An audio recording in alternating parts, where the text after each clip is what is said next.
Hello friends, मैं अभिषेक आपका स्वागत करता हूं अपने यूट्यूब चैनल डिजी नॉलेज हब में। आज की इस वीडियो में हम क्लास 8 मैथमेटिक्स एनसीईआरटी बुक के chapter number 2 linear equations in one variable की एक्सरसाइज 2.4 और इससे रिलेटेड एग्जाम्पल को कंप्लीट करेंगे। तो आइए अपनी इस वीडियो को स्टार्ट करते हैं।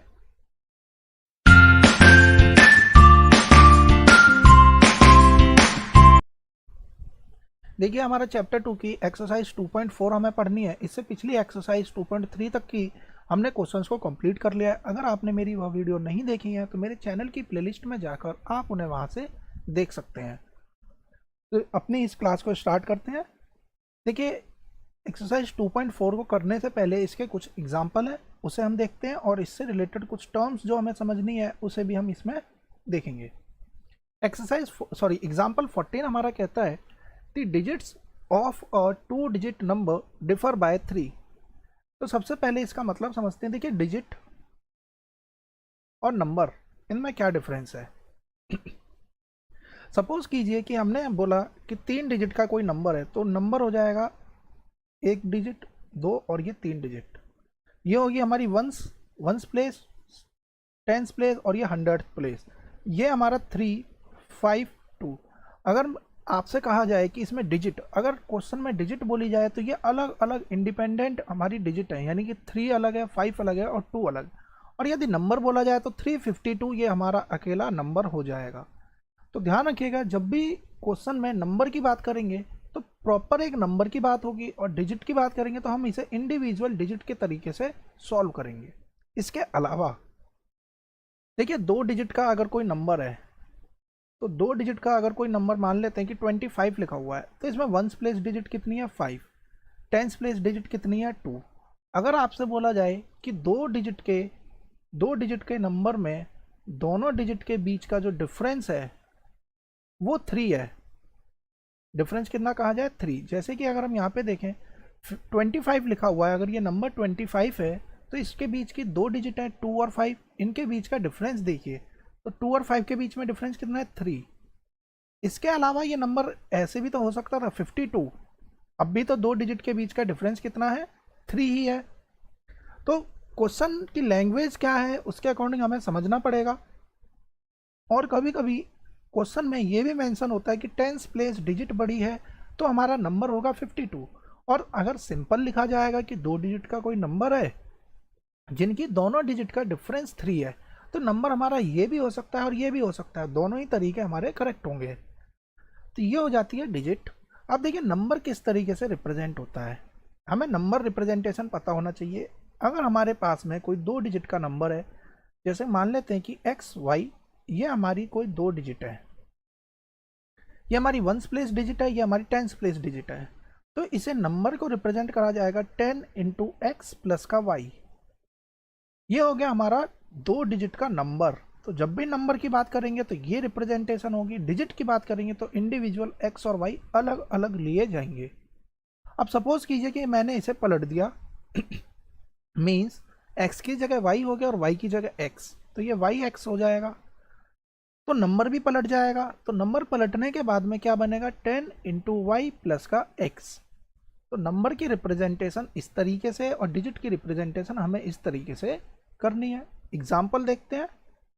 मान लीजिए ऊपर जो नंबर लिखा था 25, पलटने का मतलब हो जाता है कि इसकी डिजिट को हमने रिवर्स कर दिया, यानी कि जो यूनिट प्लेस थी वो टेंस प्लेस में चली गई और जो टेंस प्लेस थी वो हमारी यूनिट प्लेस में आ गई। तो देखिए, अगर मुझे 25 डिजिट की बात करें तो अलग अलग 2 डिजिट है। नंबर की बात करेंगे तो नंबर कैसे लिखेंगे 10 इंटू 2 प्लस का 5। देखिए, सॉल्व करिए इसे तो 20 प्लस 5 इज 25। और अगर ये नंबर रिवर्स हो गया तब कैसे लिखा जाएगा 10 इंटू 5 प्लस का 2। अब देखिए 10 5 जब 50 प्लस 2 इज 52। तो एग्जाम में जब भी क्वेश्चन आएगा तो हमें ध्यान से समझना है कि डिजिट की बात करी गई है या नंबर की बात करी गई है, उसके अकॉर्डिंग हमें अपने क्वेश्चंस को सॉल्व करना होगा। तो अब हम एग्जाम्पल 14 की तरफ आते हैं और उसे ध्यान से समझते हैं।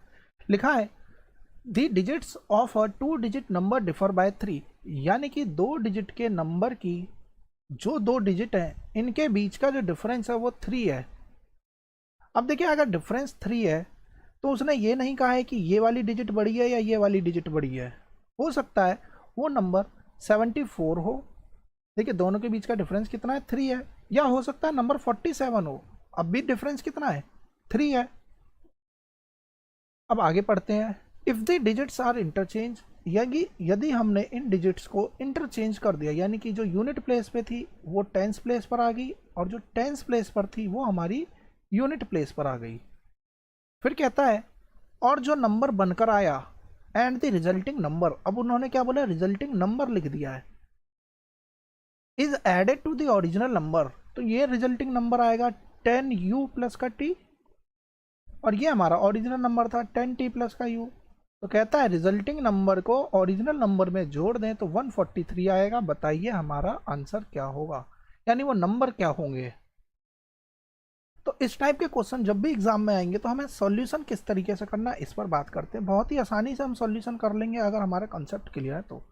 देखिए 2 डिजिट के नंबर है, let unit place of a 2 digit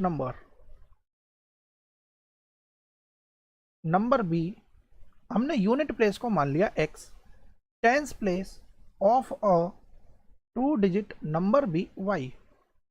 therefore digit क्या हो जाएंगी, सॉरी यहाँ पे हम सीधे लिखते हैं देयरफॉर नंबर क्या बनेगा, नंबर बी यूनिट प्लेस को x और टेंस प्लेस को y माना है, लेकिन नंबर रिप्रेजेंट कैसे करेंगे, तो वो 10y प्लस का x की फॉर्म में रिप्रेजेंट करेंगे।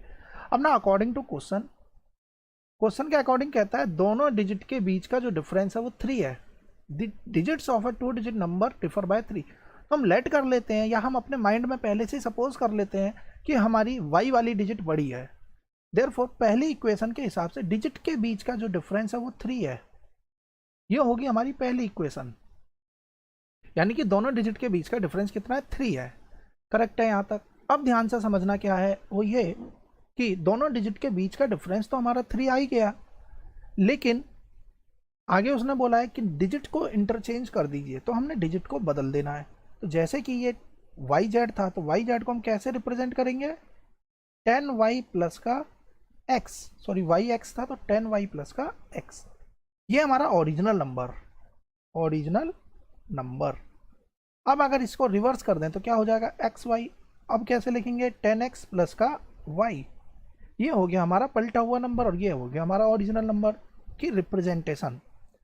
और हमारा चैप्टर का नाम क्या था, linear equations in one variable. Chapter का नाम क्या था, वन वेरिएबल। और हमें यहाँ पर कितने वेरिएबल नजर आ रहे हैं, 2, एक x और एक y। तो इस टाइप के जो क्वेश्चंस होते हैं ये हमें पढ़ने हैं 9th क्लास में और 10th क्लास में, जहाँ पर हम डील कर रहे होंगे 2 वेरिएबल से। तो यहाँ पर 2 वेरिएबल से डील कर रहे होंगे क्लास 9th या 10th के क्वेश्चंस में। क्वेश्चन बिल्कुल यही होगा, लैंग्वेज भी बिल्कुल यही होगी, बस हम यहाँ पर y और x लेकर सॉल्व करेंगे। और हमें क्लास 8th में कैसे सॉल्व करना है, सिर्फ सिंगल वेरिएबल बना के सॉल्व करना है।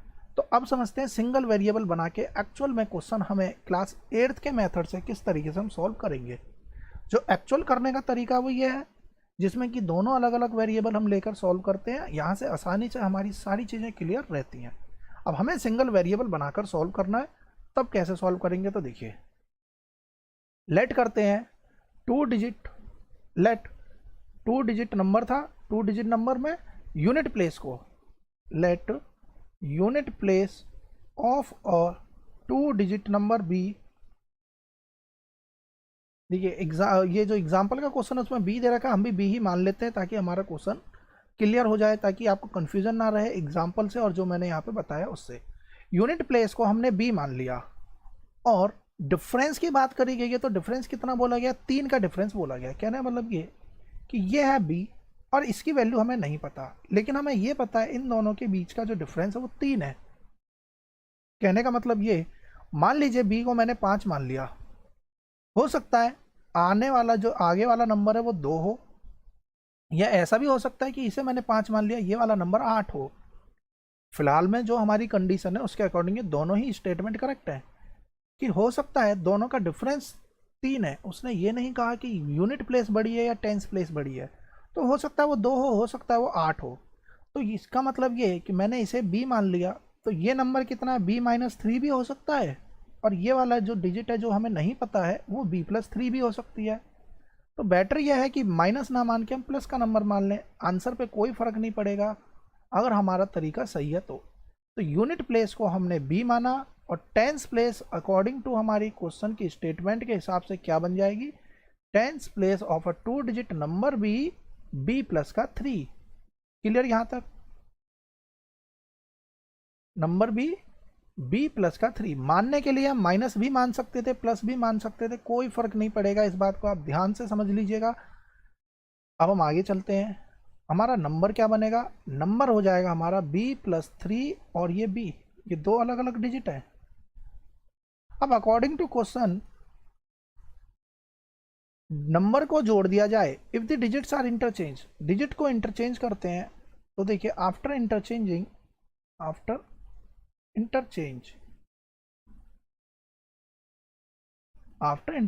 दी डिजिट हमने क्या करना है, अब डिजिट को हमने बदल दिया। डिजिट को बदल दिया तो क्या चेंज आएगा, जो बी यूनिट प्लेस पर था वो टेंस प्लेस पर चला गया और जो टेंस प्लेस पर था वो यूनिट प्लेस पर आ गया। अब क्वेश्चन के अकॉर्डिंग हमसे बोला गया है ओरिजिनल नंबर और पलटे हुए नंबरों का सम कर दिया जाए तो 143 आएगा। तो अकॉर्डिंग टू क्वेश्चन नंबर बोला गया तो हमें b प्लस 3 और b नहीं लिखना, इसकी एक्चुअल रिप्रेजेंटेशन लिखनी है। तो रिप्रेजेंटेशन कैसे होगी, ये हमारा ओरिजिनल नंबर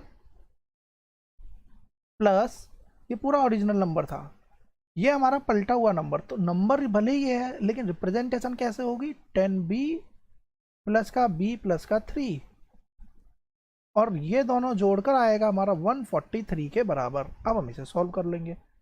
10b प्लस का 30 प्लस का b plus 10b plus b plus 3 equals 143। 1 11 12 और 10 22 b 3 और 33 बराबर आएगा 143 के 143 के।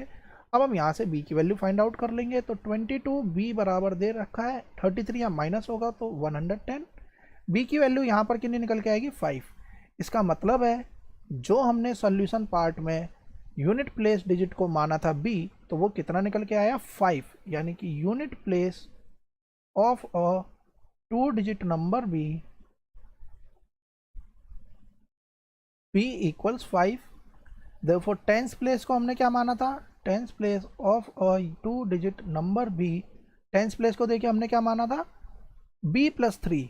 तो 5 और 3 जोड़ देंगे तो कितना हो जाएगा, 8। यानी कि b प्लस 3 इक्वल्स का 8। सो हमसे यूनिट प्लेस और टेंस प्लेस नहीं पूछा, हमसे पूछा what can be the original number. So the original number can B, तो यूनिट प्लेस को हम बाद में लिखेंगे, कैन बी 85। तो यूनिट प्लेस क्या हो सकता है, 85 हो सकता है। तो इस तरीके से हमारा सोल्यूशन निकल कर आ गया। अब देखिए 85 हमारा रिजल्ट निकल कर आ गया कब, जब हमने b की वैल्यू को इधर b और इधर b प्लस 3 लिया था तब। अगर हम इसके अलावा इस तरीके से सॉल्व करते, b और b माइनस 3 लेते, तब भी रिजल्ट पर कोई फर्क नहीं पड़ता। आप इसे अपने आप से करके देखिएगा, b माइनस 3, b और b माइनस 3 लेकर सोल्यूशन पार्ट इसी तरीके से होगा। b की वैल्यू पर चेंज आएगा, b की वैल्यू पर चेंज क्या आएगा कि यहाँ पर आ जाएगा 5 और यहाँ पर आ जाएगा 8, 58।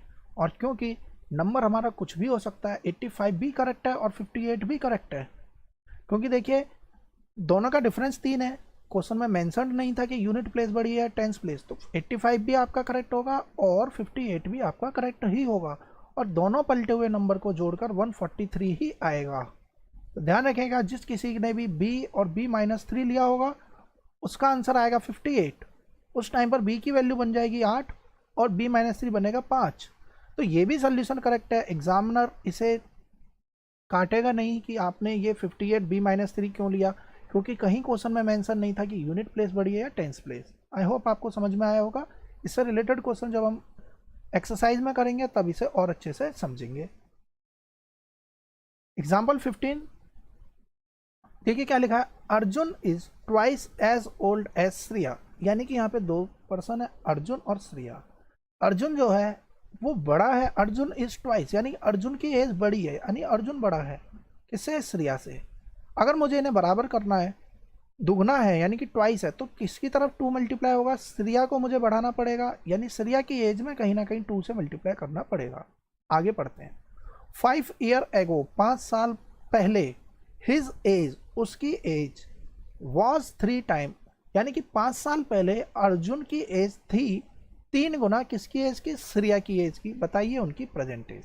सिंपल क्वेश्चन, लेट करिए, लेट देयर,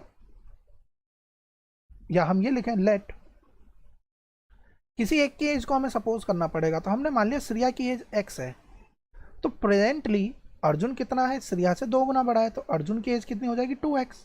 तो लेट श्रेया प्रेजेंट एज, ध्यान रखिएगा आप प्रेजेंट एज जरूर मेंशन कीजिएगा, लेट श्रेयाज प्रेजेंट एज भी x years old. Therefore question में हमें सिर्फ एक वैल्यू सपोज करनी, दूसरी हमारे पास में खुद आ जाएगी, क्योंकि अर्जुन की एज कहीं ना कहीं इंटरलिंक होगी, क्योंकि यह क्वेश्चन सिंगल वेरिएबल का है।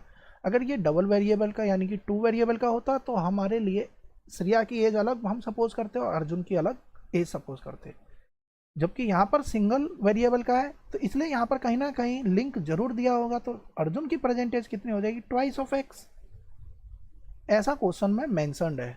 अब देखिए आगे लिखा है 5 ईयर एगो, यानी 5 साल पहले, तो 5 ईयर एगो हम यहाँ लिखेंगे 5 ईयर एगो देयर एजेस वर,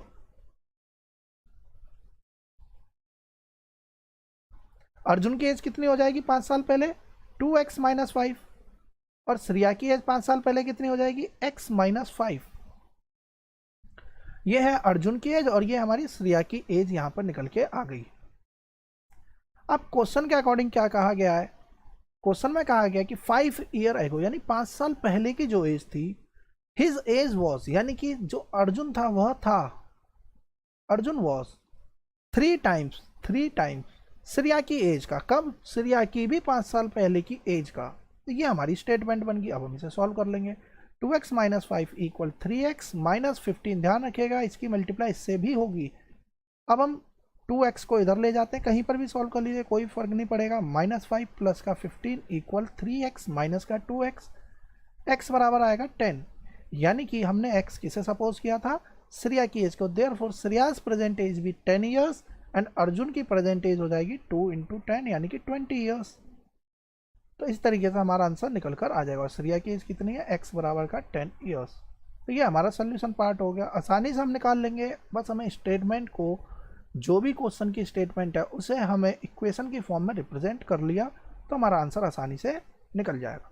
अब हम करते हैं इसके एक्सरसाइज के क्वेश्चन सॉल्व। एक्सरसाइज में 10 क्वेश्चन है, 10 के 10 क्वेश्चन हम इसे ध्यान से समझेंगे। देखिए पहला क्वेश्चन कहता है Amina thinks of a number, Amina किसी नंबर के बारे में सोच रही है, एंड सब्ट्रैक्ट 5/2 फ्रॉम इट, यानी कि अमीना ने कोई एक नंबर माइंड में सोचा और उसमें से 5/2 घटा दिया।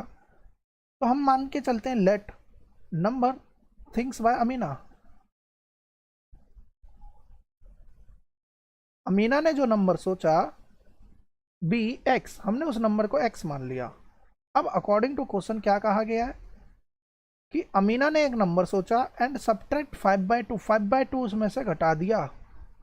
सी मल्टीप्लाइज द रिजल्ट, उसके बाद जो रिजल्ट आया यानी ये रिजल्ट आएगा, इसे उसने मल्टीप्लाई किया बाय 8।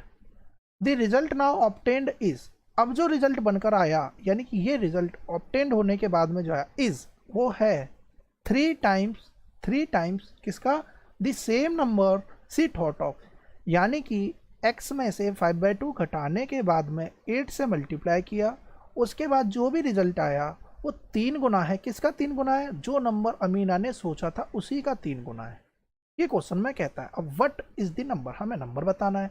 देखिए मल्टीप्लाई करेंगे 8x माइनस 8 × 5 40 डिवाइड बाई 2 यानी कि 20 आ जाएगा। 2 को इससे काट देंगे 4 टाइम्स में, ध्यान रखिएगा पहले नहीं काटेंगे, इसे मल्टीप्लाई करने के बाद में। चलिए यहाँ पे लिख ही देते हैं 8 × 5/2, अब करेक्ट है 3x। हम इसे यहाँ से काटेंगे, पहले अगर हमने काट देंगे तो यहाँ पे गड़बड़ हो जाएगी क्योंकि यहाँ पर अपॉन में 1 है। 8x माइनस 20 इक्वल्स का 3x, 5x बराबर 20 आ जाएगा। देखिए ये तो आपको समझ में आ गया होगा, ये इधर आएगा और ये इधर x की वैल्यू आएगी 4, यानी कि, और हमने अमीना ने जो नंबर माना था वो भी x ही था, यानी कि she the number she thought was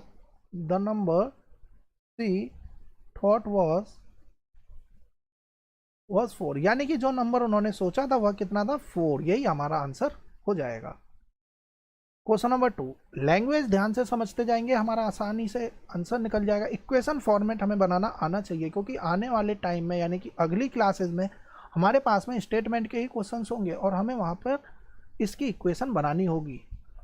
next question, a positive number is, इसे यहाँ करते हैं, a positive number is 5 times another number, यानी कि कोई एक पॉजिटिव नंबर है यानी प्लस का नंबर है, वो दूसरे नंबर का 5 गुना है। तो लेट और नंबर भी x, हमने मान लिया नंबर जो हमने मानना वो x है, तो अनदर नंबर कितना हो जाएगा, जो अनदर नंबर भी, तो क्वेश्चन में साफ साफ लिखा है कि एक पॉजिटिव नंबर है वो 5 गुना है दूसरे नंबर का, तो पहला नंबर यदि x है तो दूसरा नंबर कितना हो जाएगा 5x। अब आगे पढ़ते हैं। According to question, if 21 is added to both the number, यानी कि दोनों में 21 ऐड कर दिया जाए। चलिए हमने दोनों में 21 ऐड कर दिया। आगे लिखा है then one of the new number, तो इन दोनों में से दो नए नए नंबर बन गए 21 ऐड करने के बाद में। Then one of the new number becomes, दोनों में से एक नंबर बन जाएगा twice the other new number, दुगना हो जाएगा दूसरे नंबर का। तो अब बात क्या आती है कि मुझे 2 से मल्टीप्लाई तो करना है, तो यहाँ पे मल्टीप्लाई होगा या यहाँ पे मल्टीप्लाई होगा, तो ध्यान से समझते हैं। देखिए x अपने आप में छोटा होगा, 5x बड़ा होगा।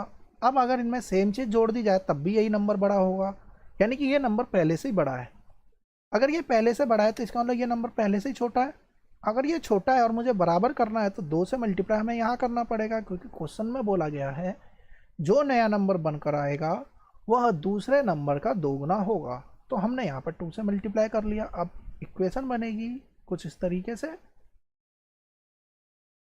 21 को इधर ले जाते हैं तो देखिए 42 माइनस 21 इक्वल्स 5x माइनस का 2x, सॉल्व करेंगे कितना आएगा, यहाँ आ जाएगा 21 बराबर आएगा 3x के, यानी कि x बराबर आएगा 7 के। इसका मतलब है जो नंबर हमने सपोज किया था x, वो कितना हो जाएगा। सो फर्स्ट नंबर भी x बराबर 7 and another number is 5x, यानी कि 5 इंटू 7 इज 35, यानी कि वो दूसरा नंबर कितना होगा 35 होगा। यही हमारे आंसर होंगे। तो स्टेटमेंट क्या है, क्वेश्चन में क्या बोला गया है, उसके अकॉर्डिंग हमें देखना पड़ेगा कि हमें 2 कहाँ मल्टीप्लाई करना है। एक्चुअली कभी कभी क्या होता है कि हम प्रॉपरली लिख तो देते हैं लेकिन 2 हम यहाँ मल्टीप्लाई करने की बजाय यहाँ कर देते हैं और सारा क्वेश्चन हमारा गलत हो जाता है। अब हम आते हैं क्वेश्चन नंबर 3, जो हमारे डिजिट वाले क्वेश्चन है। ध्यान से समझते हैं इसे। Sum of a digit of a 2 digit number is 9। देखिए हम इसे सॉल्यूशन पार्ट जो है वो अगर हम यहाँ पे ना करें, साइड में भी करके देखें तो भी रिजल्ट निकाल सकते हैं, लेकिन एग्जाम में लिख कर आना जरूरी है। कहता है 2 डिजिट के नंबर की जो 2 डिजिट है उनका जोड़ है 9। एग्जाम्पल के तौर पे समझें, हो सकता है वो नंबर 18 हो सकता है वो नंबर 81 हो। देखिए दोनों डिजिट को जोड़ के 9 आ रहा है। हो सकता है वो नंबर 27 हो सकता है वो 72 हो, 36, 63, 45, 54। इसके अलावा कोई नंबर एग्जिस्ट ही नहीं करेगा जिसके कि सम 9 आ जाए। देखिए आप खुद ही चेक कर लीजिए, 5 के अगर हमें 63 लिखेंगे, पहले लिख दिया 7 और 9 वाला। अब आगे पढ़ते हैं, यानी कि आंसर हमारा इन्हीं में से कोई एक आना है। आगे क्या लिखा है, when we interchanging the digit, अगर हमने पलट दिया तो देखिए पलटे हुए नंबर ही है। If we interchanging the digit it is found that, यह पाया गया कि जो तो नया नंबर है वो इज ग्रेटर देन, नया नंबर बड़ा है, यानी कि यह कंडीशन हमारी यहाँ पे बनेगी। नया नंबर बड़ा है पुराने नंबर से, कितना बड़ा लिखा है, तो लिखा हुआ है कि नया नंबर जो पुराने नंबर से 27 बड़ा है, यानी कि 27 का डिफरेंस है। यहाँ देखो 9 का डिफरेंस है, तो ये तो हमारा करेक्ट ही नहीं है। यहाँ देखिए कितने का डिफरेंस है, यहाँ पर आ रहा है 27 का डिफरेंस। अगर हम यहाँ की बात करें तो यहाँ कितने का डिफरेंस आ रहा है, तो यहाँ आएगा 45 का डिफरेंस, और यहाँ कितने का डिफरेंस आएगा 63 का डिफरेंस। तो हमारा जो करेक्ट आंसर वो बनेगा वो यहाँ से बनेगा, यानी कि हमारा आंसर जो आएगा या तो 36 होगा या 63 होगा। अब देखिए ये हो गया हमारा रिजल्ट निकालने का तरीका, लेकिन हमें एग्जाम में किस तरीके से लिख के आना उसे समझते हैं। देखिए ये तो समझ में आ गया कि क्वेश्चन क्या कह रहा था और हमें क्या निकालना था। अब लिखेंगे कैसे, let unit place of a 2 digit number be, number be, हमने यूनिट प्लेस को x मान लिया। तो देखिए सिंगल वेरिएबल का क्वेश्चन है तो कहीं ना कहीं लिंक दिया होगा, यानी यूनिट प्लेस को हमने x मान लिया। अब हमें टेंस प्लेस निकालना है, तो ध्यान से देखिए tens place of a 2 digit number be, tens place कितना होगा इस पे ध्यान देते हैं। टेंस प्लेस कितना हो जाएगा इसे देखते हैं। तो देखिए ये था हमारा यूनिट प्लेस, ये हमारा दोनों का सम, और हमें टेंस प्लेस पूछा। तो ये वैल्यू कब निकलेगी, जब x को हम यहाँ पे ले जाएंगे और माइनस कर देंगे, यानी कि 9 माइनस एक्स। अब देखिए सिंगल वेरिएबल का हो गया, यहाँ भी x है और यहाँ भी 9 माइनस एक्स है। अब हम आगे आते हैं। अकॉर्डिंग टू क्वेश्चन क्या कहा गया है, अकॉर्डिंग टू क्वेश्चन ये कहा गया है नंबर हमारा कितना बन जाएगा 9 माइनस एक्स और x, ये हमारा नंबर। रिप्रेजेंटेशन क्या होगी 10 इंटू 9 माइनस एक्स प्लस का x, ये हो गया हमारा ओरिजिनल नंबर। तो यहाँ पे हम मेंशन करते हैं ओरिजिनल नंबर, यहाँ क्या लिखेंगे हम ओरिजिनल नंबर भी, देयरफॉर ओरिजिनल नंबर भी, और रिवर्स कर देंगे डिजिट आफ्टर रिवर्सिंग। यहाँ पे क्या मेंशन करेंगे after reversing the digit, after reversing the digit number becomes,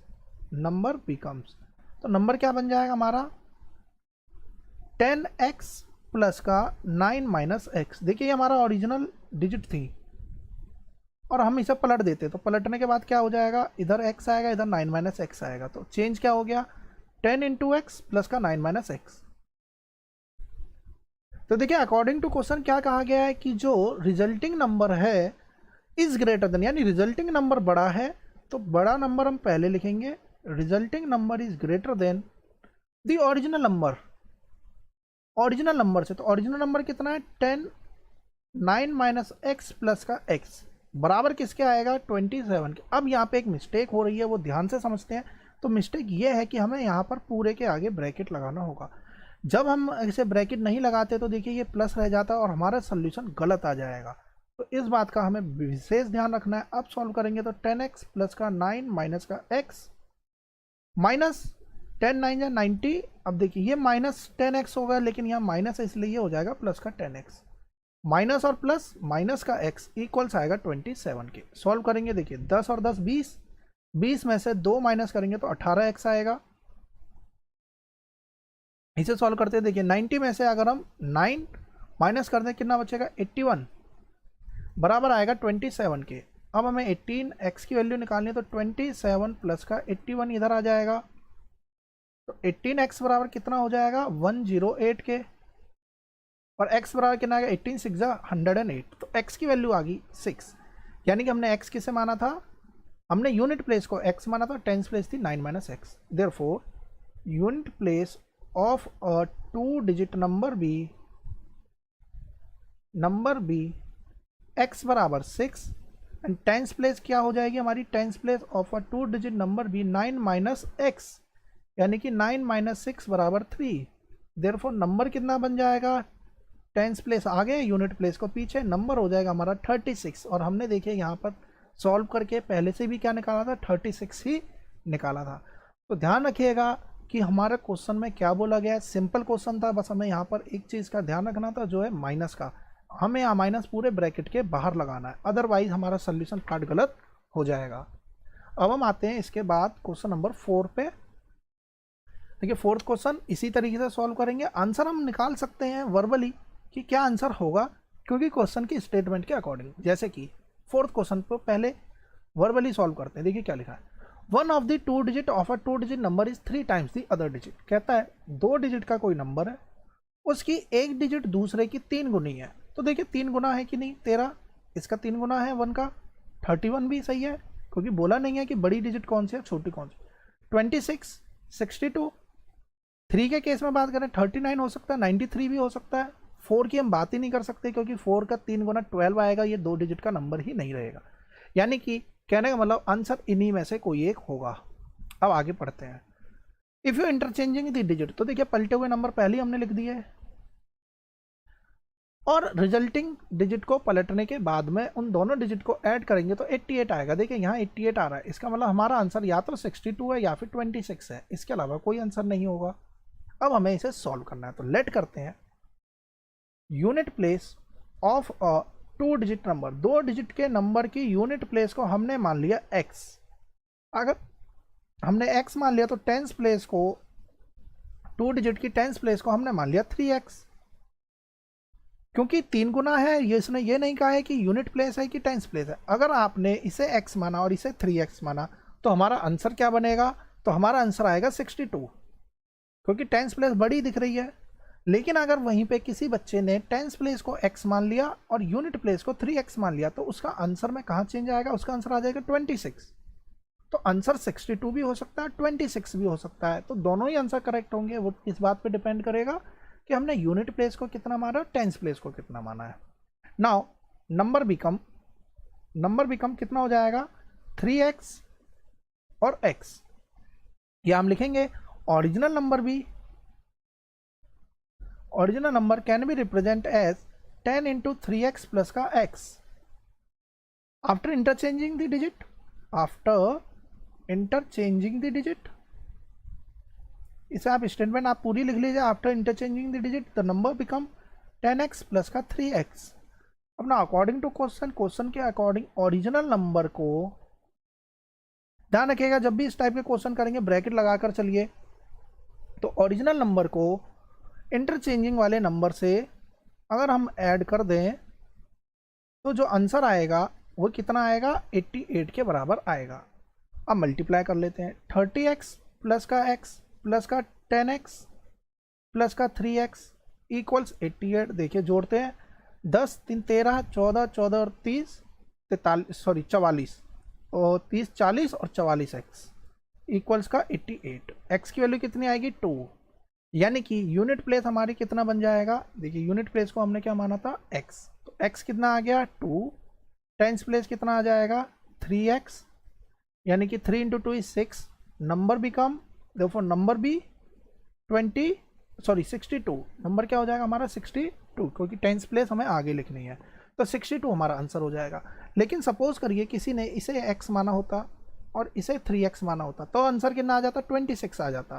तो बस यही यहाँ पे फ़र्क पड़ेगा। सो हम लिख सकते हैं, सो नंबर भी 26 और 62 दोनों ही हम वैल्यू लिख कर आएंगे और आंसर इस फॉर्मेट में छोड़ देंगे। तो ये हमारा करेक्ट रहेगा कि या तो 62 हो सकता है और या 26 भी हो सकता है, क्योंकि क्वेश्चन में कहीं मेंशन नहीं था कि यूनिट प्लेस बढ़िए या टेंस प्लेस। अब हम आते हैं अपने अगले क्वेश्चन पे, that is question number 5। Subu's mother's present age is 6 times the Subu's present age. Subu है और हम यहाँ लिख देते हैं सुबु की मदर है। सुबु की जो मदर है ऑब्वियस ही बात है बड़ी होंगी। कितनी बड़ी है? सुबु की एज का 6 गुना, ऐसा क्वेश्चन में लिखा है। सुबुज एज 5 ईयर्स फ्रॉम नाउ। अब देखिए मैंने इससे पिछली एक्सरसाइज में क्वेश्चन कराया था जिसमें मैंने आपको बताया था कि स्टेटमेंट में क्या मेंशन होता है, कि जो स्टेटमेंट रहती है उसमें जरूर मेंशन होगा कि उनकी प्रेजेंट एज या उसकी बाद की एज का डिफरेंस या जो भी मेंशन है। इसमें देखते हैं क्या मेंशन है। कहता है सुबु की 5 साल पहले की age, Subu's age 5 year from now, sorry बाद की एज। तो सुबु जितने भी साल का है उसकी एज 5 साल बाद विल बी हो जाएगी 1/3 किससे? सुबु की मदर की एज के 5 साल बाद से नहीं, सुबु की मदर की प्रेजेंट एज से। तो देखिए क्वेश्चन में अगर प्रेजेंट एज लिखा है तो हमें प्रेजेंट ही माननी है। यहाँ पे मदर की एज में 5 जोड़ने की कोई जरूरत नहीं है, क्योंकि क्वेश्चन में जो लिंक बनाया गया है वो सुबु की मदर की एज के प्रेजेंट एज से बनाया है। 5 साल बाद की एज सुबु की मदर की नहीं लेनी, बस यहीं पर डिफरेंस है। जबकि पिछले अभी तक जितने भी क्वेश्चन कर रहे हैं हमने उसमें क्या समझा था कि अगर हम यहाँ पर 5 जोड़ रहे हैं तो 5 साल बाद की एज, तो यहाँ भी 5 साल बाद की एज ही से ही हमारा कनेक्शन बना होता है जो क्वेश्चन की स्टेटमेंट है। तो अब लेट करते हैं, let Subu's age be, Subu's present age जरूर लिखेंगे प्रेजेंट एज। तो सुबु की प्रेजेंट एज भी x ईयर्स। सुबु की प्रेजेंट एज कितनी है? x years.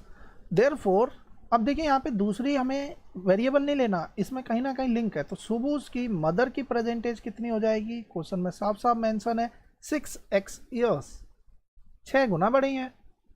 अब सुबुज एज 5 ईयर फ्रॉम नाउ, अब हम लिखेंगे आफ्टर 5 ईयर्स सुबुज की एज। तो 5 साल के बाद सुबु कितने साल का हो जाएगा? x + 5 का। हमें मदर की 5 साल की एज नहीं निकालनी है, अब अकॉर्डिंग टू क्वेश्चन क्या कह रखा है इसे देखते हैं। Subu's age 5 year from now will be, यानी सुबू की एज 5 साल बाद विल बी हो जाएगी 1/3 उसकी मदर की प्रेजेंट एज से, और मदर की प्रेजेंट एज कितनी है 6x है। तो अब हमें इनकी प्रेजेंट एज बतानी है, तो सॉल्व करेंगे 2x आएगा, तो x + 5 इक्वल्स का 2x, और यहाँ से x कितना आ गया हमारा 5 के बराबर आ गया, यानी कि सुबू की जो प्रेजेंट एज होगी वह कितनी हो जाएगी, सिर्फ सुबूज प्रेजेंट एज भी x बराबर 5 और उनकी मदर की प्रेजेंट एज कितनी हो जाएगी 6x, यानी कि 30 ईयर्स। तो देखिए इस तरीके से यहाँ पर स्टेटमेंट में चेंज था। अगर वो यहाँ पर कहाँ चेंज आ जाता, अगर वो यह कह देता कि after 5 years Subu's age will be 1/3 of Subu's mother age after 5 year, कि 5 साल बाद क्या हो जाता 1/3, तब हम इसमें 5 जोड़कर ही सॉल्व करते, लेकिन फिलहाल में उसने यहाँ पर प्रेजेंट एज लिखा है। तो इस बात का ध्यान रखिएगा स्टेटमेंट किस फॉर्मेट में दे रखी है और क्या उसमें करना चेंज है हमें इसमें। Next question, there is a narrow rectangular plot, कोई एक नैरो रेक्टेंगुलर प्लॉट है reserve for a school, school के लिए रिजर्व है महूली विलेज में। The length and breadth, length और ब्रेथ का रेशियो दे रखा है 11:4। तो जब कभी रेशियो दिखाई दे तो हम लेट कर लेंगे सिंपल सी चीज, let length of a rectangular plot be 11x and breadth of a rectangular plot be 4x। आगे आते हैं, एट द रेट ₹100 पर metre it will cost the village panchayat ₹75,000 to fence the plot, what are the dimension of the plot. तो देखिए इसमें क्या समझना है, मान लीजिए आपसे कहा जाए कि एक ये प्लॉट है और इसको टोटल हमें यहाँ पर फेंसिंग करनी, फेंसिंग का मतलब होता है कांटे लगा देना, या मान लीजिए कि हमें चारों तरफ दीवार बना देनी है। तो इसका मतलब हम यहाँ पे किस चीज़ से डील कर रहे होंगे, पेरीमीटर से। इतना क्लियर हो जाता है जैसे क्वेश्चन में फेंसिंग दिखाई दे उससे। तो कहा जाए, मान लीजिए कहा जाए कि यहाँ पर 500 रुपये आपके खर्च हो रहे हैं, क्या कहा जाए कि 500 रुपये आपको देने पड़ेंगे इस पूरी दीवार को क्या करना है, हमें फेंसिंग करनी है। और ये कहा जाए कि 10 रुपये 1 मीटर के लग रहे हैं, यानी कि कॉस्ट कितनी है पर मीटर 10 रुपये, यानी कि 1 मीटर के हमें कितने रुपए देने पड़ रहे हैं 10 रुपये देने पड़ रहे हैं, और हमें टोटल रुपए कितने देने हैं 500 रुपये देने हैं। तो हमसे यही पूछा जा रहा है कितने मीटर, यानी कि इसकी डायमेंशन, या हम ये कहें कि पेरीमीटर कितना होगा। इसका मतलब ये हो गया 10 रुपये देने हमें 1 मीटर के, तो हम इसे पलट के लिख देते हैं। तो देखिए यहाँ पे यूनिटरी मेथड से हम इसे सॉल्व करेंगे पहले, कि 10 रुपये देने हैं हमें 1 मीटर के, और हमें रुपए एक्चुअल में कितने देने हैं टोटल 500 रुपये। तो कितने मीटर हो जाएगा, 1 मीटर के 1/10, तो 500 मीटर के 1/10 इंटू का 500, यानी कि टोटल ये जो डायमेंशन या हम ये कहें पेरीमीटर वो कितना 50 मीटर होगा। तो ये बात यहाँ से क्लियर हो जाती है। अब देखिए क्वेश्चन में क्या कहा गया है, क्वेश्चन में कहा गया है कि टोटल हमें जो रुपए लग रहे हैं वो कितने लग रहे हैं 100 रुपये 1 मीटर की कीमत है, यानी कि अगर हमें 1 मीटर फेंसिंग करनी होगी तो हमें कितने रुपए 100 रुपये खर्च करने होंगे, जबकि रुपए खर्च कितने करे गए हैं 75,000 रुपीज़ खर्च किया गया। तो इसमें कितने मीटर फेंसिंग हो जाएगी पहले तो ये फाइंड आउट करना है। तो हमें यहाँ पे वैल्यू निकालनी है, तो टोटल पेरीमीटर कितना हो जाएगा, तो ये यहाँ से क्वेश्चन में पेरीमीटर डायरेक्टली नहीं दिया गया, पेरीमीटर हमें निकालना है। तो पेरीमीटर कितना हो जाएगा 75,000 रुपये टोटल लग रहे हैं, और 1 मीटर के 100 रुपये लग रहे हैं, तो यानी कि टोटल पेरीमीटर जो रहा होगा वो 750 मीटर रहा होगा। यानी पहले हमें ये चीज़ निकालनी थी। अब नाउ अकॉर्डिंग टू क्वेश्चन हमारा क्वेश्चन सॉल्व हो चुका है, क्योंकि अब हमें इसमें क्या करना है डायमेंशंस निकालनी है। हम जानते हैं पेरीमीटर, हम यहाँ लिख सकते हैं 2l + b बराबर पेरीमीटर ऑफ अ रेक्टेंगल। अब देखिए 2 ब्रैकेट में 11x प्लस का 4x इक्वल्स का 750, 15x आएगा, 15 इंटू 30x आ जाएगा, 30x बराबर का 750, और x बराबर अगर हम यहाँ से निकालेंगे तो 750 डिवाइड बाय 30 25 आएगा, यानी कि x की वैल्यू आ गई हमारी 25। इसका मतलब यह हो गया कि हमारी लेंथ, देखिए x आया 25, लेकिन हमें तो निकालनी थी डायमेंशंस, और डायमेंशंस कितनी है हमारी, लेंथ है 11x और ब्रेथ है हमारी 4x, यानी 4 इंटू 25 जब हम करेंगे तो आंसर कितना आएगा 100, लेकिन यूनिट जरूर लगा के आइएगा, अदरवाइज आपके मार्क्स कट सकते हैं। और 11 इंटू 25। अब देखिए 25 को 11 से मल्टीप्लाई करना आसान होता है। कैसे करते हैं, जो यहाँ लिखा है उसे यहीं पे लिख दीजिए, इन दोनों को जोड़ दीजिए और जो बाद की डिजिट है उसे एज इट इज लिख दीजिए, यानी कि 275 यहाँ पे आंसर होगा। दोबारा से बताते हैं, मीटर यहाँ पे लगा हुआ। मान लीजिए आपको बोला जाए 32576 इंटू का 11, अगर आपको ये वैल्यू फाइंड आउट करनी है तो इसे कैसे फाइंड आउट करते हैं। तो देखिए यहाँ पे जो वैल्यू आपके पास में यहाँ पे लिखी हुई है, जैसे कि क्या लिखा हुआ है यहाँ पे 32576 और इसे मल्टीप्लाई करना है आपको 11 से। तो जो 6 लिखा है उसे एज इट इज लिख दीजिए, इन दोनों को जोड़िए, 7 और 6 13, कैरी आएगा 1, 7 और 5 12, कैरी अगेन आएगा 1, तो कितना हो जाएगा 12 और 1 13, फिर कैरी 1, 5 और 2 7 और 1 8, 3 और 2 5, और जो लास्ट में लिखा हुआ उसे एज इट इज लिख दीजिए, यानी कि 358336। ये हो गया आपका मल्टीप्लिकेशन। जब हम किससे मल्टीप्लाई करेंगे, 11 से। तो इस तरीके से हम निकालते हैं 11 का मल्टीप्लिकेशन। तो आंसर कितना आएगा, so the dimension of the plot be 275 metre and 100 metre. ये हमारा सॉल्यूशन हो जाएगा। हम आते हैं अब क्वेश्चन नंबर 7 पे। देखिए क्वेश्चन नंबर 7 क्या कहता है, Hasan buys 2 kinds of cloth material. Hasan क्या करता है, 2 तरीके के कपड़े खरीदता है। देखिए 7th क्वेश्चन को हम बाद में करेंगे, क्योंकि यहाँ पर हमें सीपी भी निकालना है और एसपी भी निकालना है। तो इस क्वेश्चन को हम थोड़ी देर बात करते हैं कि इसमें क्या क्या फॉर्मूले लगेंगे और किस तरीके से हम निकाल सकते हैं, सब पे बात करेंगे। हम आ जाते हैं पहले क्वेश्चन नंबर 8 पर, क्योंकि ये सिंपल क्वेश्चन है। यहाँ पे हमारे थोड़े बहुत फॉर्मूले की बात है, तो इसे थोड़ी देर में देखते हैं। देखिए क्या लिखा हुआ है, half of a herd of deer are grazing in a field. कहता है कोई झुंड है, डियर्स का, हिरन है यहाँ पे, तो जितने भी टोटल हिरन थे उसमें से आधे हिरन, half of a herd of dears, कहाँ चले गए, फील्ड में चले गए। आधे अगर फील्ड में चले गए तो बचे आधे, 3/4 ऑफ द रिमेनिंग, यानी बचे हुए का 3/4 किसका, रिमेनिंग का, कहाँ चले गए, खेलने चले गए। अब जो बच गए, यानी कि देखिए 3/4 रिमेनिंग का 3/4 चले गए, तो बचे कितने, 1/4 बच गए। ये 1/4 जो थे ये कहाँ चले गए, the rest 9 are drinking water. ये ड्रिंक करने चले गए। क्या चीज़ ड्रिंक करने चले गए, तो ये पानी ड्रिंक करने चले गए। हमसे पूछा है बताइए नंबर ऑफ डियर्स कितने होंगे। देखिए इस टाइप के क्वेश्चन को वर्बली कैसे निकालें, फिर आते हैं हम अपने सोल्यूशन पार्ट पे। देखिए टोटल हम मानते हैं कि 1 थे, तो देखिए या हम ये कह दें कि यहाँ पर 3/4 तो हमें पता चल गया था। टोटल अगर हम बात करें तो यहाँ पर टोटल अगर 1 है तो 1/2 इधर चले गए, 1/2 इधर चले गए, ठीक।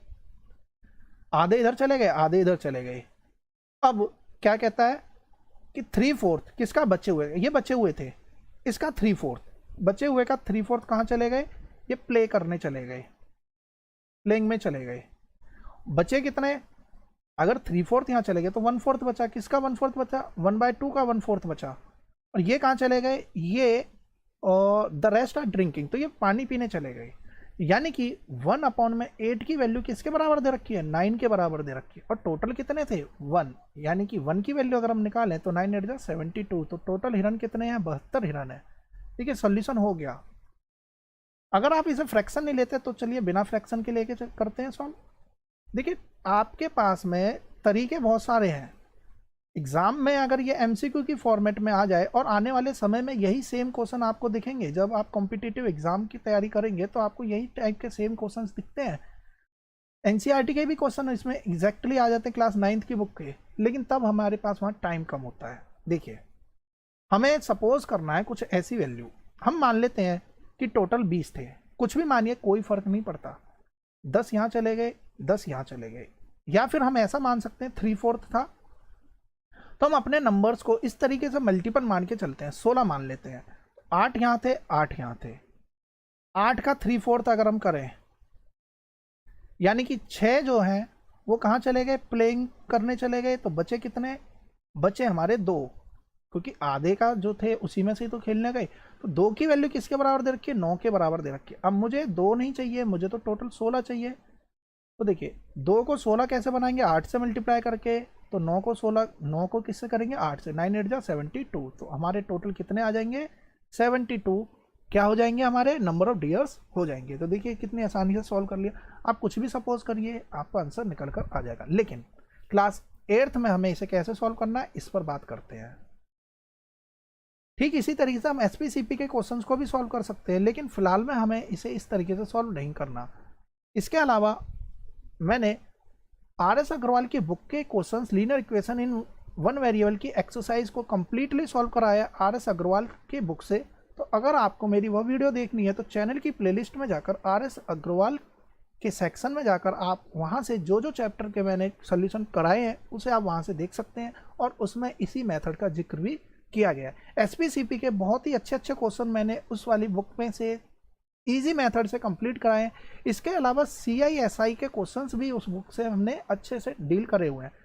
अगर आपको और अच्छे से मैथ्स को समझना है तो आपके पास में NCERT के अलावा जो रेफरेंस बुक है उससे क्वेश्चन कीजिए, बहुत ही आसानी से आप उन्हें सॉल्व कर लेंगे। कंसेप्ट आपके क्लियर होने चाहिए।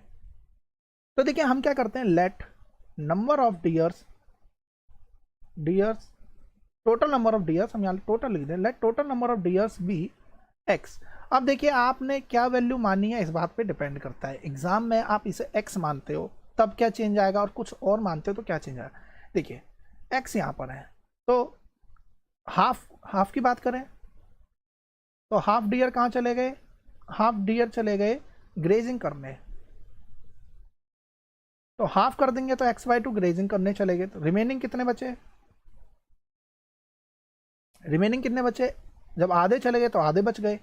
अब आगे बोला गया था प्लेइंग कितने करने चले गए, खेलने कितने गए, 3/4 किसका, बचे हुए का, 3/4 इसका बचे हुए का, यानी कि 3x/8 ये खेलने चले गए।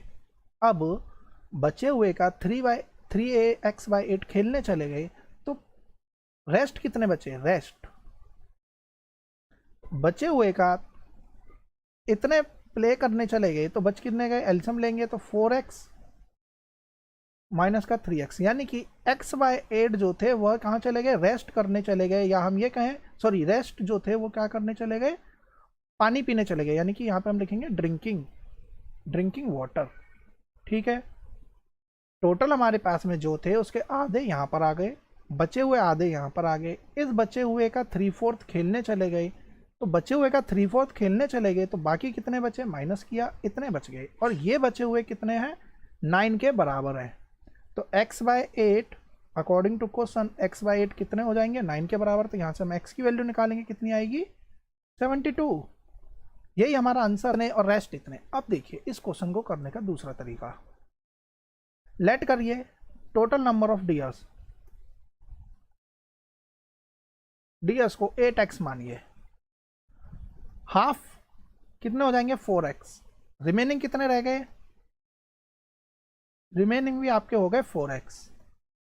अब जो रिमेनिंग थे उसमें से कुछ कहाँ चले गए, खेलने चले गए, और कुछ कहाँ चले गए, ड्रिंकिंग करने चले गए। खेलने कितने गए, 3/4 किसका, रिमेनिंग का, बच कितने गए, 1/4 किसका, रिमेनिंग का, ये आएगा x, और यहाँ आ जाएगा 3x, यानी कि देखिए टोटल थे 4x बचे हुए, तो 3x चले गए पानी पीने, और x चले गए हमारे खेलने, सॉरी 3x चले गए खेलने और x चले गए पानी पीने, और हमें यहाँ पे निकालना है टोटल वैल्यूज। तो अब हम यहाँ से टोटल आसानी से फाइंड आउट कर लेंगे कि x की वैल्यू कितनी दे रखी है, 9 के बराबर दे रखी है। तो x की वैल्यू 9, तो टोटल नंबर ऑफ डियर्स कितने हो जाएंगे, 8 × 9 9 8 72। इस तरीके से हमारा आंसर निकल कर आ जाएगा। अब हम आते हैं क्वेश्चन नंबर 9 पर। देखिए क्या कहता है, a grand father is 10 times older than his grand daughter. कहते हैं ग्रैंड फादर है और एक ग्रैंड डॉटर है। क्लियर सी बात है, ग्रैंड फादर बड़े होंगे, अगर ये पहले से ही बड़े हैं और 10 गुना है तो हमें ग्रैंड डॉटर की एज में 10 मल्टीप्लाई करना पड़ेगा, तब ये इक्वल होंगे। He is also 54 year older than her. और एक स्टेटमेंट ये भी कहते हैं कि जो ग्रैंड फादर हैं वो ग्रैंड डॉटर से 54 ईयर्स बड़े भी हैं। तो अब अकॉर्डिंग टू क्वेश्चन तो क्या हम लेट करेंगे, let age of granddaughter be x. Granddaughter की एज है एक्स, तो ग्रैंड फादर की एज कितनी हो जाएगी, 10x। अब अकॉर्डिंग टू क्वेश्चन यह कहता है कि जो ग्रैंड फादर की, अच्छा यहाँ पे प्रेजेंट एज जरूर मेंशन कीजिएगा, प्रेजेंट एज। तो अकॉर्डिंग टू क्वेश्चन ये कहता है ग्रैंड फादर की जो प्रेजेंट एज है वो 54 ईयर्स बड़े हैं, किससे, अपने ग्रैंड डॉटर की एज से। तो ये स्टेटमेंट बनेगी 9x बराबर 54 और x बराबर 6, यानी कि ग्रैंड डॉटर है 6 साल की और फादर कितने हो जाएंगे इनके, ग्रैंडफादर 60 ईयर्स के हो जाएंगे। स्टेटमेंट आप अपने से भी लिख सकते हैं। क्वेश्चन की लैंग्वेज किस तरीके से हमें समझनी है ये मैंने आपको यहाँ पर बता दिया। हम आते हैं अगले क्वेश्चन पे, क्वेश्चन नंबर 10। ध्यान रखिएगा, एक क्वेश्चन यानी क्वेश्चन नंबर 7 अभी हमने छोड़ रखा है, इसकी भी बात हम करेंगे।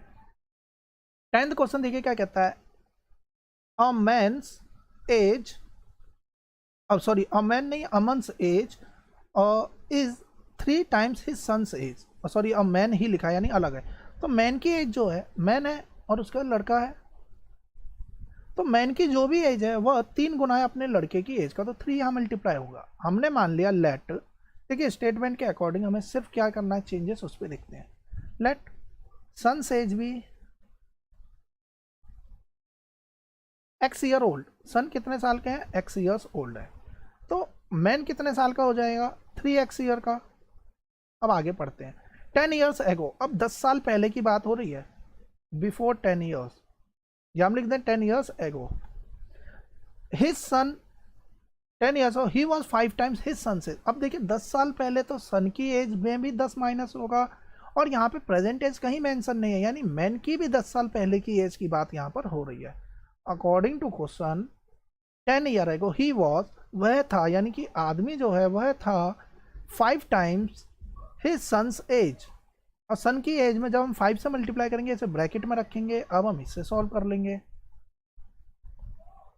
इसे यहाँ पर लेकर आते हैं तो देखिए क्या चेंज हो जाएगा, 3x मैन की एज हो जाएगी 10 ईयर होगा, he was 5 times his son's age, 5 time his son's age, यहाँ पे एक मिस्टेक होगी, यहाँ 50 आएगा। अब सॉल्व करेंगे तो देखिए कितना चेंज आएगा, -10 + 50 = 5x माइनस का 3x, 40 = 2x और x बराबर आएगा 20, यानी कि मैन की एज जो थी, सॉरी सन की एज जो आएगी, सो द एज ऑफ सन भी x कितना निकला हमारा 20, यानी कि 20 हो जाएगी सन की एज और 60 हो जाएगी उस पर्सन यानी मैन की एज। तो ये हमारे आंसर आ जाएंगे। ठीक, अब हम आते हैं क्वेश्चन नंबर 7 पर, हसन वाला क्वेश्चन। तो देखिए इस क्वेश्चन में सीपी एसपी दे रखा, तो पहले हमें समझना होगा क्या सीपी होता है क्या एसपी। देखिए सीपी होता है कॉस्ट प्राइस, एसपी होता है सेलिंग प्राइस। कॉस्ट प्राइस यानी कि जिस मूल्य पर हम कोई सामान खरीद कर लाते हैं, सेलिंग प्राइस वह होता है जिस मूल्य पर हम किसी सामान को बेचते हैं। अगर मान लीजिए मैंने सामान 10 रुपये का खरीदा और उस पर 5 रुपये का प्रॉफिट कर लिया, तो सामान कितने का बिका, 15 रुपये का बिका होगा। यानी कि अगर कभी भी क्वेश्चन के अकॉर्डिंग अगर एसपी ज़्यादा हो रहा है सीपी से, इसका मतलब है हमें उस केस में प्रॉफिट हो रहा होगा। हमने जो चीज़ सामान बेचा है वो ज़्यादा का बेचा है, खरीदा कम का था, तो ऑब्वियस सी बात है प्रॉफिट होगा। कितने का प्रॉफिट होगा, तो एसपी माइनस सीपी से हम प्रॉफिट निकाल लेते हैं। प्रॉफिट इतना होगा, लेकिन प्रॉफिट परसेंट कितना होगा, तो प्रॉफिट परसेंट हमेशा कैलकुलेट होता है सीपी पे, तो प्रॉफिट परसेंट निकलता है प्रॉफिट अपॉन में सीपी इंटू 100। लॉस परसेंट भी कैलकुलेट होता है सीपी पे। अगर हमें यहाँ पे लॉस हो जाए, यानी कि सीपी ज़्यादा हो, खरीदने का प्राइस ज़्यादा बेचने के प्राइस से, तो हमें लॉस हो गया। कितने का लॉस हो गया, तो वो कब निकलेगा, सीपी माइनस एसपी। लेकिन कितने परसेंट का लॉस हो गया, तो लॉस अपॉन में सीपी इंटू 100। तो इस तरीके से हम लॉस परसेंट और गेन परसेंट निकालते हैं। सी प्रॉफिट परसेंट को ही गेन परसेंट भी कहते हैं। तो अब हम करते हैं बात इस क्वेश्चन के अकॉर्डिंग क्या हमारी स्टेटमेंट बनेगी। देखिए एसपीसीपी से रिलेटेड जो क्वेश्चंस हैं वो हमने आर.एस. अग्रवाल की बुक के जो भी एक्सरसाइज के क्वेश्चन थे उसके अकॉर्डिंग सारे क्वेश्चन पे हमने डील करी है, हर टाइप के क्वेश्चन उसमें समझे हैं। अगर आप मेरी वह वीडियो देखना चाहते हैं तो चैनल की प्लेलिस्ट में जाकर आर.एस. अग्रवाल मैथमेटिक्स वाली प्लेलिस्ट जो है उसमें से आप इन चैप्टर्स को देख सकते हैं, क्योंकि वह भी क्लास 8 के ही क्वेश्चन हैं। आपकी एनसीईआरटी बुक में लिमिटेड क्वेश्चन है हर एक टॉपिक के, इसीलिए और आने वाले टाइम में यही क्वेश्चन आपको देखने को मिलते हैं। तब हमारे पास में क्या प्रॉब्लम आती है कि हमने इस टाइप के क्वेश्चन देखे ही नहीं है या सॉल्यूशन ही नहीं करे। तो बेस्ट क्या है, आप रेफरेंस बुक के भी क्वेश्चंस को जरूर किया कीजिए। और अगर किसी भी क्वेश्चन में कोई डाउट आता है तो मुझे आप कमेंट बॉक्स में बता सकते हैं, या आप मेरे टेलीग्राम ग्रुप पर भी इस क्वेश्चन का या जो भी डाउट है उसके बारे में आप पूछ सकते हैं। अब हम बात करते हैं इसमें एसपी निकालने की। तो देखिए एसपी का एक और फॉर्मूला होता है 100 प्लस प्रॉफिट परसेंट अपॉन में 100 इंटू का सीपी। फॉर्मूला कैसे बनता है इस पर बात नहीं करेंगे, क्योंकि इसके लिए बहुत समय लग जाएगा, डायरेक्ट फॉर्मूले की बात हम यहाँ पर कर रहे हैं। एसपी एक और तरीके से निकलता है 100 plus loss, sorry 100 minus loss percent upon में 100 इंटू का सीपी। तो देखिए इस टाइप के अगर हम बात करें तो इससे पिछली यूनिट में, यानी कि हम क्लास 7th में भी एसपी सीपी के आई होप क्वेश्चंस थे, यानी यूनिट चैप्टर भी था, तो वहाँ पर अगर आपने इसे समझा होगा तो बेस्ट है, नहीं तो आप मेरी RS अग्रवाल वाले चैप्टर से भी इन चीज़ों को अच्छे से समझ सकते हैं। वहाँ पे डिस्काउंट वाले भी क्वेश्चन हमने सॉल्व किए हुए हैं। हम सॉल्यूशन पार्ट पर आते हैं। इतना ही हमें इसमें फ़िलहाल में समझना है, इससे ज़्यादा हमें इसमें नहीं जाना है। Hasan buys 2 kinds of cloth. Hasan क्या है, 2 तरह के कपड़े खरीद के लाता है यूनिफॉर्म बनाने के लिए। एक है शर्ट मटेरियल और एक है ट्राउज़र मटेरियल। शर्ट मटेरियल की जो कीमत है वो 50 रुपये प्रति मीटर मिल रही है, और जो ट्राउज़र है वो 90 रुपये प्रति मीटर उसे कपड़ा मिला है। For every 3 metres of shirt, shirt बनाने के लिए 3 मीटर कपड़ा और ट्राउज़र बनाने के लिए 2 मीटर कपड़ा उसे लग रहा है। फॉर एवरी शर्ट, जो भी यूनिफॉर्म का मटेरियल, तो 3 मीटर, तो एक शर्ट के लिए हमें नहीं पता उसे कितना मीटर कपड़ा लगा है, तो हम लेट करते हैं लेट मटेरियल, या हम ये लिखें let shirt material be, shirt material bought by him, यानी कि शर्ट का मटेरियल उसके द्वारा जो खरीदा गया है वह कितना है 3x मीटर, और ट्राउज़र का जो मटेरियल उसके द्वारा खरीदा गया है वह कितना है 2x मीटर। अब कॉस्ट की बात करें, cost of shirt material, shirt ऐसा हम लिख देते हैं शॉर्ट में। देखिए आप स्टेटमेंट जरूर लिख लीजिएगा, समझाने का काम है वो मैं आपको जरूर समझाऊंगा। अगर स्टिल इसमें कोई डाउट हो तो मुझे कमेंट बॉक्स में आप जरूर बताइएगा। कॉस्ट ऑफ शर्ट मटेरियल, देखिए खरीद कर लाया वो 3x मीटर, और 1 मीटर की कीमत है 50 रुपये 1 मीटर की, जबकि खरीद के कितना लाया 3x मीटर, तो 3x इंटू 50, यानी कि अब जो वैल्यू आएगी वो 150x, ये उसका टोटल रुपए बन गए। और कॉस्ट ऑफ ट्राउज़र मटेरियल कितना है 2x मीटर, हुआ कपड़ा खरीद कर लाया किसका, ट्राउज़र का, और ट्राउज़र के 1 मीटर की कीमत कितनी है क्वेश्चन में 90, यानी कि इसे 90 से मल्टीप्लाई करेंगे, आएगा कितना 180x, इतने रुपए का वो खरीद के लाया। अब आगे क्या लिखा है, ही सेल्स, उसने ये कपड़ा बेचा एट 12% प्रॉफिट, 12% प्रॉफिट पर रिस्पेक्टिवली लिखा है, तो जो आगे लिखा है वो शर्ट का है, और जो बाद में लिखा है वह किसका हो जाएगा, शर्ट के बाद में ट्राउज़र का हो जाएगा। टोटल जो सेल हुई है वह 36,600 रुपये की सेल हुई, यानी ये है एसपी, बेचने के बाद में जो सेल हुई है वो ये है, प्रॉफिट नहीं है, टोटल सेल है। और टोटल सेल कब निकलेगी, टोटल सेल तो हम जब ही निकाल पाएंगे, टोटल सेल तो हमारी तब निकलेगी जब हम सीपी में प्रॉफिट जोड़ दें, किसका, शर्ट का, और ट्राउज़र का, जो भी कपड़ा हम खरीद के लाए उसमें ट्राउज़र से मिलने वाला जो प्रॉफिट है उसे बेच दें, तब हमारा टोटल एसपी निकल कर आएगा।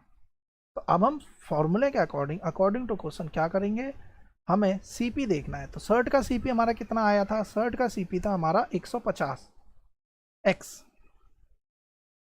प्लस प्रॉफिट कितना निकला, हमें प्रॉफिट भी देखना है। तो देखिए शर्ट पर जो प्रॉफिट हुआ वो कितना हुआ, इसकी बात करें तो देखिए प्रॉफिट अगर हमें निकालना है, या हम डायरेक्टली कहें एसपी निकालने का फॉर्मूला क्या था, 100 प्लस प्रॉफिट परसेंट अपॉन में 100 इंटू का सीपी। तो ये एसपी है शर्ट का, और एसपी निकालते किसका, ट्राउज़र का, तो 100 प्लस प्रॉफिट परसेंट अपॉन में 100 इंटू का सीपी, ये ट्राउज़र का और ये शर्ट का। तो फॉर्मूला के अकॉर्डिंग अगर हम यहाँ पर देखें तो 100 प्लस कितने परसेंट प्रॉफिट था शर्ट पर, 12%, अपॉन में 100 इंटू सीपी कितना था हमारा, शर्ट का सीपी था हमारा 150x, प्लस 100 प्लस 10% इस पर प्रॉफिट था, और यहाँ आया था 180x, बराबर किसके हो जाएगा, 36,600 के बराबर यह हो जाएगा। एलसीएम लेंगे तो देखिए 112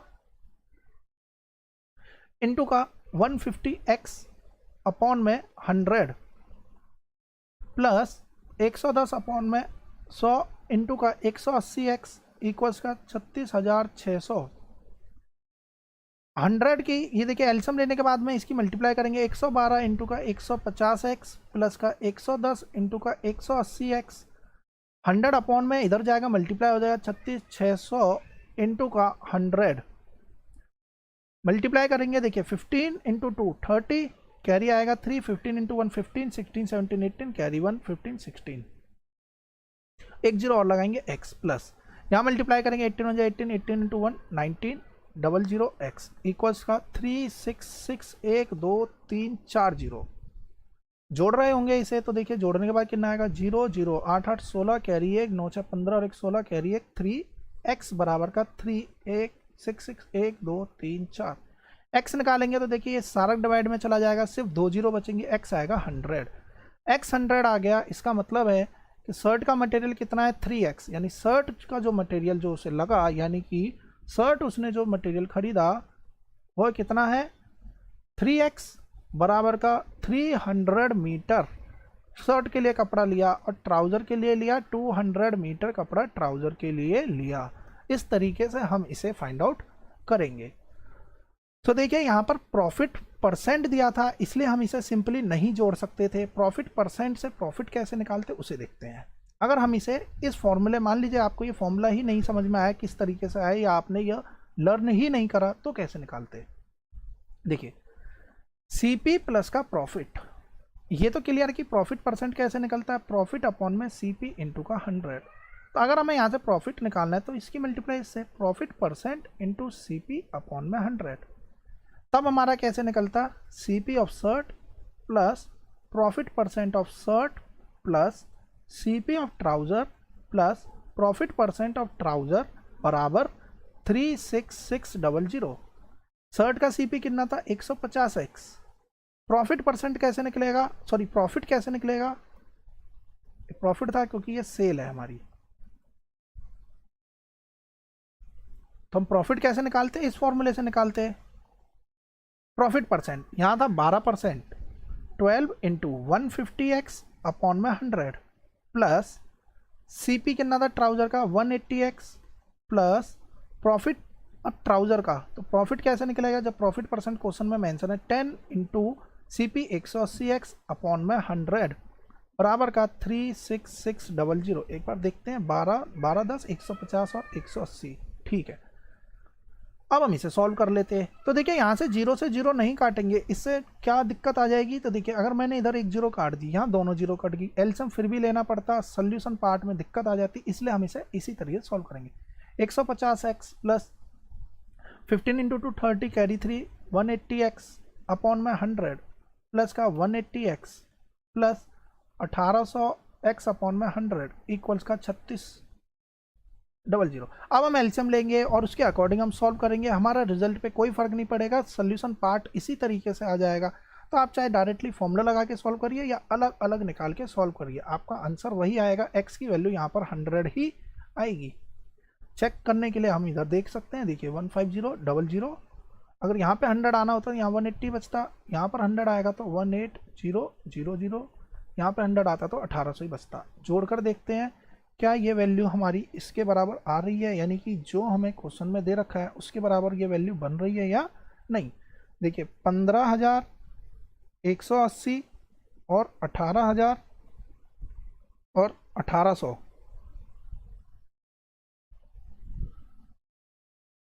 हम यहाँ पे देखते हैं 18 और 15 हो जाएगा 33। और एक चीज़ और जो देखनी थी वो क्या थी, एक जीरो यहाँ पे कम लगाई है हमने, यहाँ पर भी, और आई थिंक बाकी करेक्ट है। तो यहाँ पे 1800 आएगा, तो यहाँ पर कितना आएगा 1800 आएगा। तो अब देखिए अब इसे सॉल्व करेंगे तो 1800 और इसे जोड़ेंगे 36600 ही आएगा, यानी कि इस पूरे को भी सॉल्व करके x की वैल्यू हमारी कितनी निकल कर आएगी 100 के बराबर ही आएगी। तो इस तरीके से हमारे क्वेश्चन सॉल्व हो जाएगा। तो आई होप आपको एक्सरसाइज 2.4 तक के जितने भी क्वेश्चंस थे वो समझ में आ गए होंगे। स्टिल इस चैप्टर के किसी भी क्वेश्चन में आपको कोई डाउट होता है तो मुझे कमेंट बॉक्स में ज़रूर बताएं, और अगर आपने अब तक मेरे चैनल को सब्सक्राइब नहीं किया तो मेरे चैनल को सब्सक्राइब कर लें। आने वाली वीडियोज़ की नोटिफिकेशन पाने के लिए बेल आइकन को प्रेस करें, लाइक एंड शेयर करना भी ना भूलें। Thanks for watching my video, have a nice day.